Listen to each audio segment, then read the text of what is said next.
Et donc aujourd'hui, pour faire la transition, quand on voit ce qui se passe à Jérusalem, notamment, qui est une terre triplement sacrée, c'est une terre de paix. Jérusalem, Dar es-Salam, c'est une terre qui a vu sur son sol nos prophètes respectifs.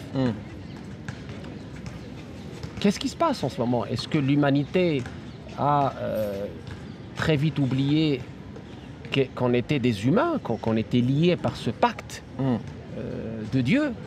Est-ce que les humains ont très vite désacralisé la vie que Dieu a rendue sacrée dans nos textes respectifs? Ce que tu confirmes aussi, la vie est sacrée. C'est un principe absolu, la sacralité de la vie humaine. Et je me demande ce qui s'est passé vraiment. Est-ce que c'est de la politique? Est-ce que c'est de l'idéologie? Est-ce que c'est les deux? Est-ce que c'est l'économie? Est-ce que c'est des intérêts économiques? Parce que moi, comme artisan de paix, tout comme toi, j'ai du mal à imaginer à quel moment il y a eu cette dérive. Cette dérive et cette fuite vers l'aveuglement, vers la radicalisation, vers l'extrême violence. On voit des enfants déchiquetés quand même, Gabriel. On voit des bombardements aveugles. Donc, pas seulement nos co-religionnaires, pas seulement les gens des religions ne comprennent pas, mais l'humain qu'on est d'abord, toi et moi, on ne comprend pas ce qui se passe. Et je pense que c'est important ce que tu dis là, parce que il ne faut pas se laisser utiliser, instrumentaliser, essentialiser par des idéologies. Et il se trouve que on aimerait bien cliver entre l'abus de langage qui est utilisé, les Arabes et les Juifs. Ce qui est un abus de langage incohérent, parce que arabe c'est une gentilité, c'est-à-dire que c'est une appartenance culturelle. Culturelle, tout à fait. Et donc on peut être arabe de religion musulmane, de religion juive, de religion chrétienne, athée, bouddhiste, etc., communiste.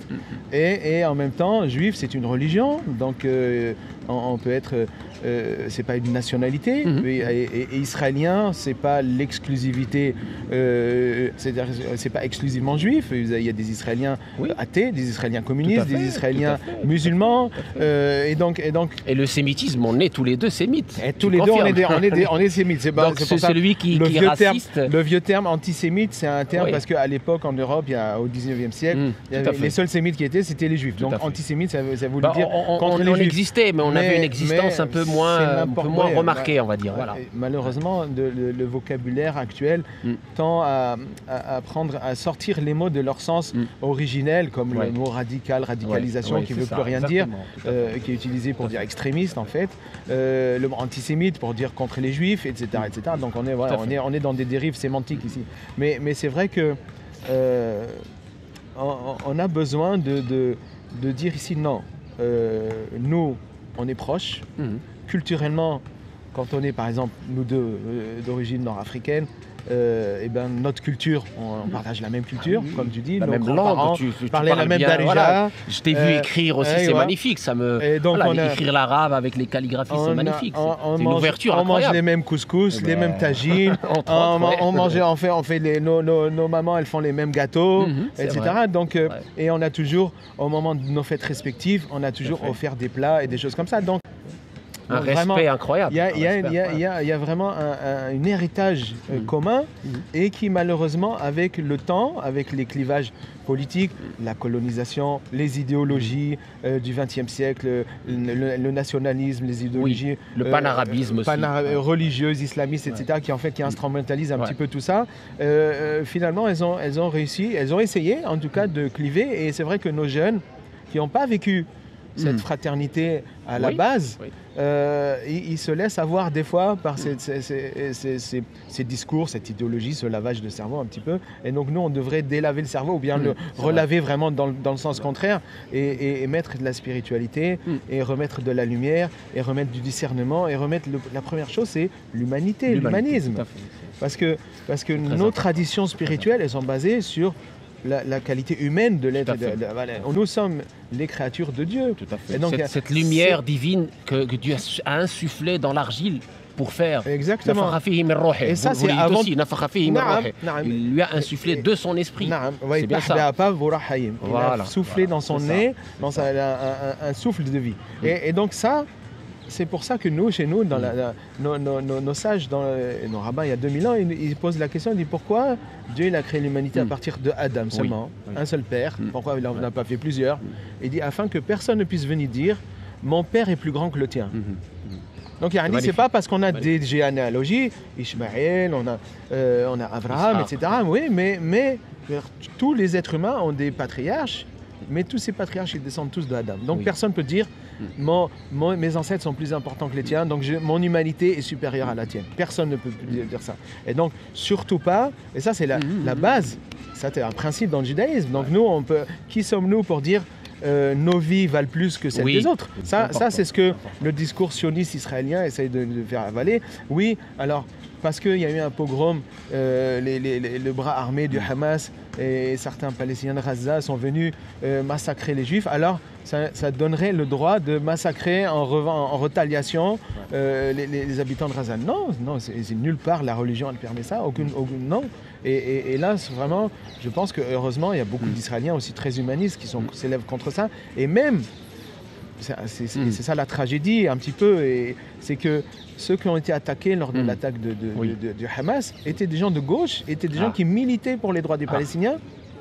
Et malgré tout, leurs familles ont dit pas en notre nom. C'est pas en notre nom, c'est pas parce qu'on a eu des morts, on a eu des gens enlevés que ça va légitimer le massacre d'autres innocents. Le massacre d'un innocent entraîne le massacre et cette roue de vengeance. Parce que ce qui est arrivé quand le Hamas a attaqué les kibbutzim, c'est déjà la réaction de choses antérieures que les Israéliens ont fait envers les populations palestiniennes, etc., etc. Donc, je veux dire, si on n'arrive pas à casser ce cercle de folie, action, réaction, rétaliation, vengeance, on n'y arrivera pas. Et c'est ça, vraiment, l'être de paix, c'est ça qu'il doit faire. C'est pour ça que l'être de paix, c'est un héros.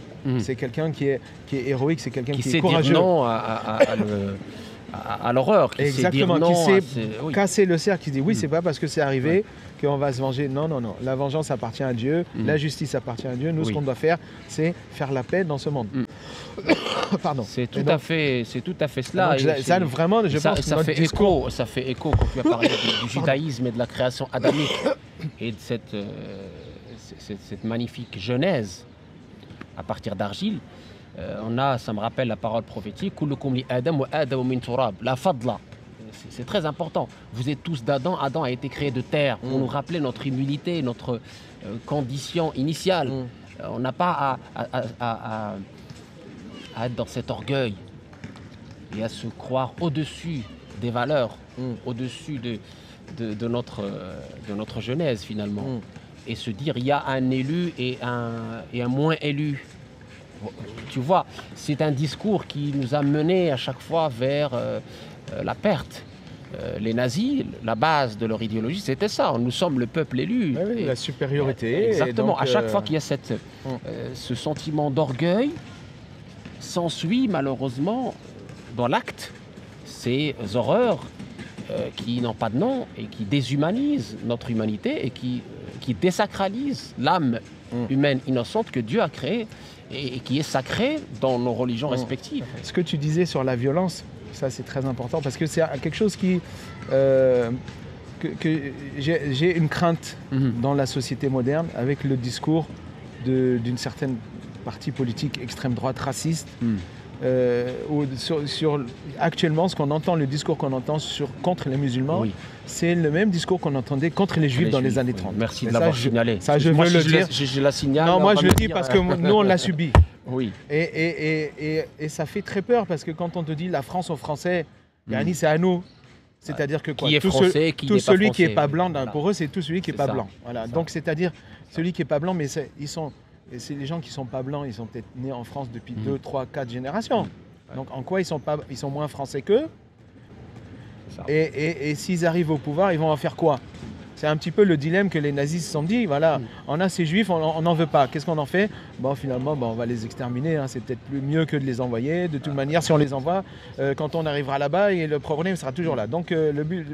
Et on se dit, dans leur tête, dans la tête de ces gens-là, ça peut arriver jusqu'au massacre des autres. Et malheureusement, on a l'impression de... C'est ce qui est dans la tête des dirigeants israéliens actuellement, qui beaucoup sont d'extrême droite, qui ont un petit peu ce fantasme-là vis-à-vis des Palestiniens. L'épuration ethnique ou du génocide. Le plus facile, c'est on les jette à la mer, voilà, et puis ni vu ni connu, on met la poussière sous le tapis, et il n'y a plus de problème palestinien parce qu'il n'y a plus de Palestiniens. Non mais je veux dire, ça c'est le comble de l'horreur. Et là, je pense qu'en tant que personne religieuse, spirituelle, on doit se lever, dénoncer, que notre discours, Inch'Allah, soit entendu. Et ça c'est important, parce que le plus important, c'est de dire non, nous avons des liens de fraternité. Oui, bien sûr. Nous sommes patriotes, nous aimons notre pays, la France, il faut le dire. Évidemment. Nous sommes français, et je pense qu'on ne peut pas faire de la surenchère sur le patriotisme des uns et des autres. Nous sommes religieux, nous aimons notre patrie. Et on est riche de cultures différentes. Exactement. C'est pas parce qu'on enrichit la France par nos cultures. C'est une richesse d'origine. Voilà, on enrichit la France, on s'enrichit de la culture française et on amène notre culture. Il faut déconstruire ça. En tout cas, déconstruire. Malheureusement, il faut le déconstruire. C'est un petit peu comme avec les luttes pour le féminisme, contre la couleur de la peau. Mais t'as un espoir pour les Noirs, tu vois. Inch'Allah. Moi, de l'espoir, optimiste. Alors, moi, je suis toujours optimiste à long terme. Non, mais déjà à long terme parce que c'est dans nos prophéties, tu vois. On espère. Dans nos prophéties. Maintenant, à court terme. Ouais, moi je baisserai jamais les bras. Moi en tout cas, je baisserai jamais les bras. N'est-ce que pour nos enfants? Moi, je suis prêt à donner ma vie de toute manière. C'est la lutte, la vérité, la justice. La vérité, la justice sur laquelle se base la paix. Et ça, on est prêt à donner notre vie pour ça, comme on est prêt à donner notre vie. Si quelqu'un dit renie Dieu ou renie, voilà, ça c'est des choses, c'est intransigeant. C'est la base de notre existence, de notre mission, c'est de semer les graines de la paix. Exactement. Essayer d'y croire, de continuer à croire à la paix, à une paix durable. La paix, le respect, l'amour, le dialogue. Et la paix est mère. La justice est mère de paix.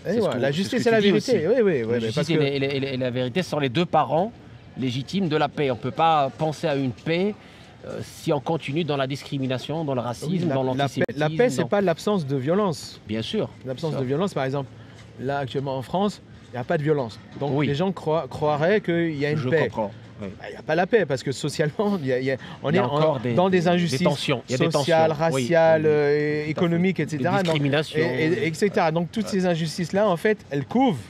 Et puis il suffit d'un moment, d'une étincelle pour que ça re-explose. Et de toute manière, donc c'est-à-dire tant qu'il n'y a pas de justice, la paix véritable n'est pas là. On a une absence de violence, on a un cessez-le-feu. Un cessez-le-feu social, mais ça couve. Et c'est ce qui s'était passé au Moyen-Orient, tu vois. Les gens croyaient que si les Palestiniens ne bougent pas, c'est qu'il y a la paix. Non. Quand il n'y a pas de justice, il n'y a toujours pas de paix. Oui, quand tu es dans un blocus, qui a duré des décennies, un blocus où tu n'as effectivement ni électricité, blocus, occupation, apartheid. C'est pas évident. Donc il faut une solution durable. Qui ne soit pas des pansements ou des petites mesurettes. Pour nous, la France, pareil, dans nos cités, dans nos quartiers, il faut une solution durable. C'est la revalorisation de notre jeunesse, c'est de leur donner de l'espoir, c'est d'investir dans les écoles, d'investir dans l'éducation. La discrimination. L'éducation, c'est la base de tout, mais arrêter les discriminations. Les gens vont être excellents, mais dès qu'on a un nom musulman, nord-africain ou africain, ouest-africain, tout de suite malheureux à dire en 2023, 2024, c'est encore malheureux à dire. On a moi je reçois des jeunes qui sont bloqués parce qu'ils s'appellent Et il suffit qu'ils aillent en Angleterre et il n'y a plus rien. Donc c'est-à-dire que j'ai plein d'exemples personnels. Tu l'as dit en introduction, cette vie commune qu'on a eue, que ce soit en Andalousie ou au Maghreb, le Grand Maghreb, comment il y avait des grandes figures du judaïsme qui avaient des postes très sensibles. Ils ont été vizirs de roi, vice-roi, etc. Tout à fait. Conseillers, consul, tout à fait. Ambassadeurs. Ambassadeurs.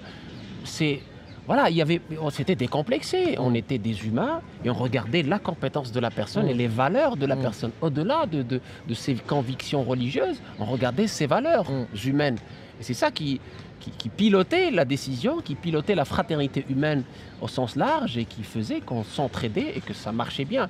Ce modèle, je dirais non seulement économique, mais social, a marché et je pense qu'il peut remarcher. Je pense qu'il n'y a pas de désespoir possible. Nous, on est dans notre religion, dans notre spiritualité respective, on bannit tout désespoir. On dit, je répète dans mes prêches à qui veut l'entendre, que l'espoir, c'est une lumière et le désespoir, c'est une obscurité que le diable met dans le cœur de quelqu'un pour lui fermer les portes. Le décourager, et l'emmener vers sa perte. Donc non. On est optimiste, on le restera, on a de l'espoir et les générations qui vont venir doivent retrouver la paix, doivent savoir que nous avons fait ce chemin et qu'ils doivent le continuer. Parce que comme tu l'as dit, à court terme, je ne sais pas, mais à moyen long terme, je suis sûr et certain qu'il y aura des gens intelligents après nous qui diront cet énorme effort de guerre matériel, ces énergies négatives, pourquoi ne pas faire cet effort-là pour construire ensemble? Pour l'éducation, déjà. Pour l'éducation. Si on mettait le prix d'un char d'assaut, d'un avion de chasse... éradiquer la pauvreté.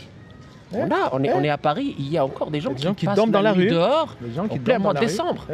Ce n'est pas digne d'un être humain intelligent. Ce n'est pas digne d'une grande nation et ce n'est pas digne d'une capitale, d'une grande nation. Les États-Unis, New York, vous avez des gens qui meurent de froid. Tout à fait. On est dans la puissance mondiale, la première puissance mondiale. Donc il faut réfléchir. Ils investissent de l'argent dans des guerres, ils investissent de l'argent pour aller vers... L'être humain, c'est l'humain qui doit être la priorité absolue. C'est le centre. Parce que sans être humain, il n'y a pas de civilisation, on est d'accord. L'argent est une convention. Évidemment, c'est un alors moyen. Alors que la vie humaine est une réalité. Tout à fait. Convention ne peut pas être plus importante qu'une réalité.